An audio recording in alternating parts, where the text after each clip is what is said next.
বাংলাদেশের সবচাইতে বড় লেক কাপ্তাই। রাঙামাটি কাপ্তাই লেকের বুকে একটা সবুজে ঘেরা সম্পূর্ণ আইল্যান্ড জুড়ে নতুন একটা রিসোর্ট ওয়াইল্ডউড আইল্যান্ড। সকালে লেকের পারে এমন চমৎকার লোকেশনে দুইজনের complimentary buffet breakfast, private mini infinity pool সহ লেক ভিউ এসি ভিলায় নাইট স্টে, রাঙামাটি থেকে তাদের নিজস্ব বোটে রিসোর্ট পর্যন্ত নিয়ে যাওয়া ও দিয়ে আসা অর্থাৎ pick up and drop, Kaptai লেকে আনলিমিটেড কায়াকিং সহ তাদের রেগুলার প্যাকেজ প্রাইস 20,000 টাকা। কিন্তু আমরা এই প্যাকেজটাই পেয়েছিলাম 10,000 টাকায়, কারণ 31 জানুয়ারি পর্যন্ত তাদের প্রমোশনাল ডিসকাউন্ট চলতেছে, যেখানে উইকডেতে 50% এবং উইকেন্ডে 40% ডিসকাউন্ট পাওয়া যাবে। আর 2 নাইট স্টে করলে উইকেন্ডেও 50% ডিসকাউন্ট দিচ্ছে তারা। এছাড়া তাদের রুমগুলো খুবই সুন্দর, প্রতিটা রুমের সামনে প্রাইভেট ব্যালকনি আছে, প্রাইভেট মিনি ইনফিনিটি পুল সহ আধুনিক সব সুবিধাদি, টিভি, এসি, গিজার ইত্যাদি। পাশাপাশি রুম এমিনিটিস, চা কফি বানানোর জন্য ইলেকট্রিক কেটলি সহ যা যা লাগে সব। রুমে বসেই ফুরমন পাহাড়ের উপর সূর্যাস্ত দেখতে পেলাম, দারুণ একটা অভিজ্ঞতা। রাতের বেলা রিসোর্টটা আলোক সজ্জার কারণে আরো জোস লাগে। ঠান্ডা রাতে স্বচ্ছ আকাশে তারা দেখা, ঢেউয়ের শব্দ শোনা আর ঝিঝি পোকার ডাক, চমৎকার কম্বিনেশন। আর রুমের বাইরেও রিসোর্ট জুড়ে বেশ কিছু বসার সেটআপ, দোলনা সহ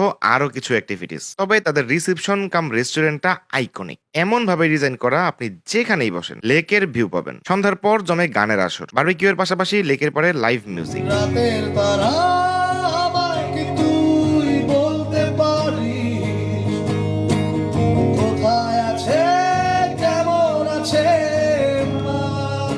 দিনের বেলা কাপ্তাই লেকে কায়াকিং করার অপশন আছে, এর জন্য আলাদা কোনো পেমেন্ট করা লাগে না, জাস্ট লাইফ জ্যাকেটটা পরা বাধ্যতামূলক। রেদওয়ান ভাই আর ভাবি তো 15 মাসের পিচ্চিকে নিয়েই চলে যায় কায়াকিং করতে, আর পিচ্চিটা মাশাআল্লাহ চলে ঘন্টা খানেক। তৃতীয় দিন দুপুরে বোট নিয়ে ঘুরে আসি রাঙামাটির ঝুলন্ত bridge, Polwel park, Nilanjana boat club ইত্যাদি। রিসোর্টে বললে তারাই বোট ঠিক করে দেয়, এটা অ্যাড অন সার্ভিস, আলাদা পে করতে হয়। এছাড়া ওয়াইল্ডউড আইল্যান্ডে দুপুর ও রাতের খাবারের জন্য আমরা কিছু সেট মেনু ট্রাই করেছিলাম। ব্যাম্বো চিকেনটা পাহাড়ি মশলায় রান্না করা ছিল, আগে জানালে নাকি দেশি মশলাই রান্না করে দিত। তবে লাঞ্চ বা ডিনারে হাঁসের কালাভুনা আর গরুর কালাভুনা মাস্ট ট্রাই, অবশ্যই ট্রাই করবেন। তাদের সেট মেনুর প্রাইস আইল্যান্ড হিসেবে বেশ রিজনেবল মনে হয়েছে, আর স্টাফদের ব্যবহার খুবই ভালো, যখন যেভাবে যা চেয়েছি সেভাবেই করে দিয়েছে। আমরা ঢাকা থেকে রাতের বাসে রওনা দিয়ে সকালে নেমে যাই রাঙামাটির শিল্পকলা একাডেমির সামনে। নিজেদের গাড়ি নিয়ে গেলে আগেই বলে রাখবেন, তারা পার্কিং এর ব্যবস্থা করে দিবে। রিসোর্টের নাম্বারটা স্ক্রিনে দিয়ে রাখলাম, চাইলে স্ক্রিনশট রেখে দিতে পারেন। বোটের শিল্পকলা ঘাট থেকে 15-20 মিনিটের মতো লাগে, ওরাই এসে নিয়ে যায়। রেগুলার চেক ইন টাইম দুপুর 12টা, তবে রুম খালি থাকলে আর্লি চেক ইন করতে দেয়, অযথা গেস্ট বসায় রাখে না। ব্যাপারটা